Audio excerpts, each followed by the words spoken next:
नमस्कार दोस्तों, मैं हूं दामिनी यादव और आप देख रहे हैं हिंदी की बिंदी। अच्छा, एक बात है मन में दोस्तों, आज की मुलाकात में वही साझा कर रही हूं। हमने कब कितना दर्द सहा, कब कितने आंसू बहाए, कब कितने उदास हुए, ये बातें अक्सर हमें याद रह जाती हैं। लेकिन कितने पल मुस्कुराहट के बीते, कब हम कितना खिलखिलाए, कब हमने जमकर ठहाके लगाए, ये बातें बाज़ दफ़ा हम या तो भुला देते हैं या याद ही नहीं रखते हैं, या फिर इनका इतना महिमा मंडन नहीं होता। कहा तो यहाँ तक गया है कि रुदन से ही उपजा होगा पहला गान। दुख को इतना गहरा बताया माना जाता है कि हंसी ठहाकों के आज के दौर में अनमोल होने के बावजूद हम इनका सही मोल भूल जाते हैं। ये बात जीवन पर भी लागू होती है और साहित्य पर भी खरी उतरती है। शायद इसीलिए साहित्य में गहन गंभीर साहित्यिक कृतियों को जितना स्थान मिलता है, उतना हास्य कविताओं को नहीं। लेकिन हमारे साहित्यिक हलकों में कुछ ऐसे लोग भी हुए हैं जिन्होंने अपने जीवन के निजी दुख दर्द भुलाकर अपनी रचनाओं के जरिए हमेशा समाज को हंसाया गुदगुदाया। भले ही उनकी हास्य कविताएं सुनने वाले को हंस हंस कर दोहरे हो जाने को मजबूर कर दें, लेकिन उनकी हास्य कविताएं कोरी हास्य कविताएं नहीं होती थी और ना ही उनका उद्देश्य लोगों का केवल विशुद्ध मनोरंजन करना ही होता था, बल्कि हंसते हंसाते वे अक्सर इस समाज के उन गुण दोषों पर प्रकाश डाल दिया करते थे जिनकी अनदेखी करना दुनिया समाज की आदत रहा है। आज शायद ये बात लोगों को हजम ना हो, लेकिन इसी देश में एक दौर ऐसा भी रहा है जब कवि सम्मेलनों में पहली पंक्ति में नेता बैठे होते थे और ठीक सामने मंच पर खड़ा कवि अपनी हास्य कविताओं में लपेट लपेट कर उन्हीं की कमियों, गलतियों या व्यक्तित्व और कृतित्व पर निशाना साधा करते थे। तब सुनाने वाला भी निर्भीक और सुनने वाला भी सहनशील। आज की तरह किसी नेता पर तंज कर देना तब ईश निंदा के समान नहीं समझा जाता था। तो ऐसे ही एक हास्य कवि हुए हैं काका हाथरसी, जो सिर्फ हास्य कवि ही नहीं थे बल्कि हास्य के पर्याय माने जाते थे। उनकी पूरी जिंदगी हास्य व्यंग को तो समर्पित रही ही, जिनकी जलती चिता तक ठहाकों की साक्षी बनी थी। इनके बारे में आगे बात करने से पहले चलिए मैं आपको इन्हीं काका हाथरसी की एक कविता सुनाती हूँ, जिसका शीर्षक है दल बदलो। गौर से सुनिएगा। दल बदलो। आए जब दल बदल कर नेता नंदू लाल, पत्रकार करने लगे ऊल जलूल सवाल। ऊल जलूल सवाल आपने की दल बदली, राजनीति क्या नहीं हो रही इससे गंदली। नेता बोले व्यर्थ समय मत नष्ट कीजिए, जो बयान हम दें ज्यों का त्यों छाप दीजिए। समझे नेता नीति को, मिला ना ऐसा पात्र, मुझे जानने के लिए पढ़िए दर्शन शास्त्र।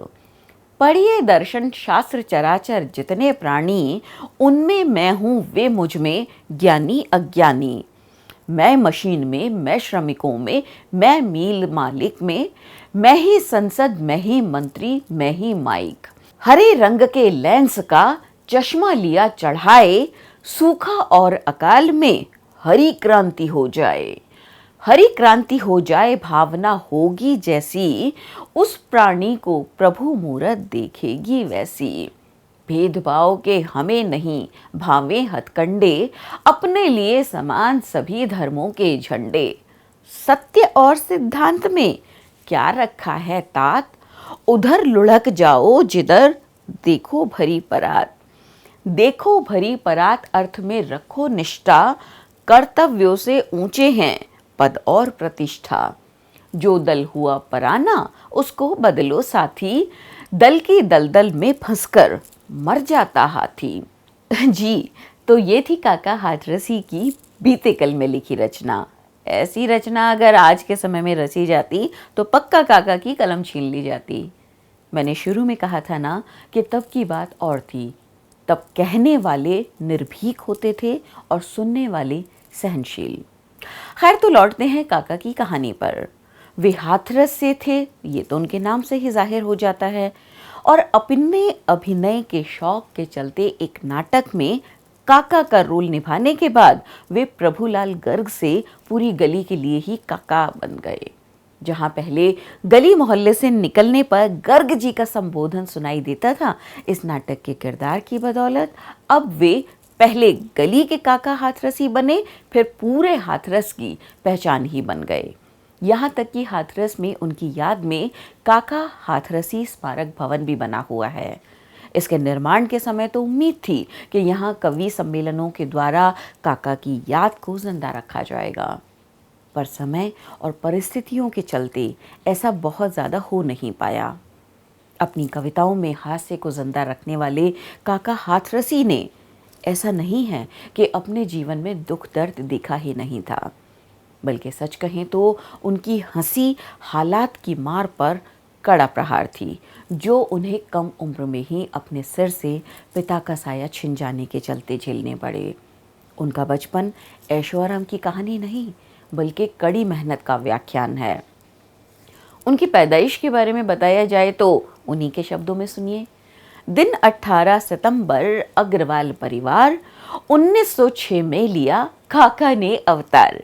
यानी 18 सितंबर 1906 को उत्तर प्रदेश के हाथरस में जन्मे प्रभु दयाल गर्ग के पिता का नाम शिवलाल गर्ग और माँ का नाम बर्फी देवी था। अपनी माँ के लिए एक जगह वो कहते हैं कि इतनी मीठी माँ की कोख से जन्म लेकर सिवाय मिठास के क्या बांटा जा सकता है। काका हाथरसी के पिता का देहांत बहुत ही कम उम्र में हो गया था, जिसके चलते उन्हें भी आगे चलकर काफ़ी उम्र में ही कामकाज के कोल्हू में जुटना पड़ा। किसी भी काम को छोटा माने बगैर हर उस काम को इज्जत और आदर के साथ किया जिससे घर का चूल्हा जल सकता हो। लेकिन उन्होंने ये बात गांठ बांध ली थी कि जो हंसकर जी जाए वो जिंदगी, और जो रोकर काटी जाए वो अंधियारी रात। कविता करने का शौक भी बहुत कम उम्र से साथ हो लिया, और काका की पहली हास्य कविता की भेंट चढ़े उनके एक मोटे से पड़ोसी वकील, और जिसके पारिश्रमिक के बदले में उन्हें मिली जोरदार मार। कविता थी, एक पुलिंदा बांध कर दी उस पर सील, खोला तो निकले वहां लक्ष्मी चंद वकील। लक्ष्मी चंद वकील वजन में इतने भारी, शक्ल देखकर पंचर हो जाती है लारी। होकर के मजबूर ऊंट गाड़ी में जाएं, पहिए चूं चूं करें, ऊंट को मिर्गी आए। तो कविताओं के साथ साथ संगीत भी लुभाता था। वे खुद भी कई इंस्ट्रूमेंट बजा लिया करते थे। पेंटिंग का भी शौक था, लेकिन जो उनकी पहचान बनी वे थी हास्य कविताएं। इन्हीं के चलते उन्होंने रामधारी सिंह दिनकर, हरिवंश राय बच्चन, बाबा नागार्जुन और गोपाल दास नीरज जैसे दिग्गजों के साथ मंच साझा किया था।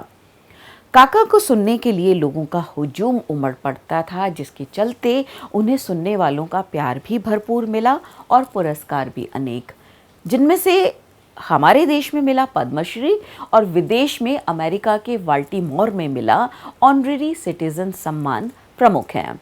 उनकी कई कृतियां भी खासी चर्चाओं में रहीं, जैसे कि काका के प्रहसन, काका के व्यंग्य बाण, लूट नीति मंथन करी, खिलखिलाहट, जय बोलो बेईमान की, यार सप्तक वगैरह। काका की हास्य कविताओं के जलवे थे एक ज़माने में, और आज भी उनकी काट कम नहीं हुई है। 18 सितंबर यानी जो तारीख काका के जन्म की थी, वही तारीख उनके देहांत की भी रही। साल 1995 में काका ने इस दुनिया से अंतिम विदा ली थी। उन्होंने ज़िंदगी भर लोगों को हंसाने गुदगुदाने का काम किया था और इसी को अपनी आखिरी इच्छा भी माना था। इसीलिए उनकी अंतिम यात्रा भी बड़ी अनूठी ही थी। काका हाथरसी के देहांत की खबर ज़रा देर में ही पूरे हाथरस में फैल गई और पूरे शहर में जैसे सन्नाटा छा गया। हर खासो आम काका हाथरसी की अंतिम यात्रा में शरीक होना चाहता था। काका की अंतिम इच्छा को मानते हुए ही काका की अंतिम यात्रा ऊंट गाड़ी पर निकाली गई। जब ये अंतिम यात्रा शहर के हलवाई के यहाँ से होते हुए गुजरी, तो उसने काका हाथरसी को इमरतियों की माला पहनाई, क्योंकि काका इमरतियों के मुरीद थे। जिस समय काका हाथरसी को मुखाग्नि दी गई तो हजारों की भीड़ मौजूद थी, लेकिन उस समय वहीं शमशान में हास्य कवि सम्मेलन चल रहा था। काका हाथरसी के मज़ेदार संस्मरण चल रहे थे। उनकी दिलचस्प चुटीली हास्य कविताएं सुनने सुनाने का सिलसिला जारी था। उनकी मृत्यु पर रोने की मनाही थी काका की तरफ से। इसीलिए एक तरफ काका हाथरसी की चिता की अग्नि भड़की हुई थी और दूसरी तरफ सारा माहौल ठहाकों से गूंज रहा था। ऐसी अंतिम विदाई ना इससे पहले कभी देखी सुनी गई थी और ना उसके बाद। कितनी होंगी भला अपने सृजन के प्रति समर्पित ऐसी शख्सियात। जब काका हाथरसी ने कभी अपने चेहरे पर शिकन तक नहीं आने दी, कभी अपने सुनने वालों को उदास नहीं होने दिया, तो हम भला आज उनकी याद उदास होकर कैसे कर सकते हैं। लिहाजा चलिए चलते चलते आपको काका हाथरसी की ही एक रचना के साथ छोड़े जा रहे हैं। अमंगल आचरण काका हाथरसी की कविता। सर्वोत्तम वो संस्था जिसमें पार्टी बंदी और फूट हो, कुशल राजनीतिज्ञ वही जिसकी रग रग में कपट झूठ हो। वो कैसा कवि जिसने अब तक कोई कविता नहीं चुराई, भोंदू है वो अफसर जिसने रिश्वत की हांडी ना पकाई। रिश्वत देने में शर्माए वो सरमाएदार नहीं है, रिश्वत लेने में शर्माए उसमें शिष्टाचार नहीं है। वो क्या नेता बन सकता है जो चुनाव में कभी ना हारे, क्या डॉक्टर वो महीने भर में 15-20 मरीज ना मारे। कलाकार वो ऊंचा है जो बना सके हस्ताक्षर जाली, इम्तिहान में नकल कर सके वही छात्र है प्रतिभाशाली। जिसकी मुट्ठी में सत्ता है पार ब्रह्म साकार वही है, प्रजा पिसे जिसके शासन में प्रजातंत्र सरकार वही है। महंगाई से पीड़ित कर्मचारियों को करने दो क्रंदन, बड़े बड़े भ्रष्टाचारी हैं उनका करवाओ अभिनंदन। करें प्रदर्शन जो हड़ताली उन पर लाठी चार्ज करा दो, लाठी से भी नहीं मरे तो चूको मत गोली चलवा दो। लेखक से लेखक टकराए कवि को कवि से हूट करा दो, सभापति से आज्ञा लेकर संयोजक को शूट करा दो। तो ये थी द वायर पर हिंदी की बिंदी में आज याद काका हाथरसी की। इसी के साथ दीजिए इजाजत। नमस्कार।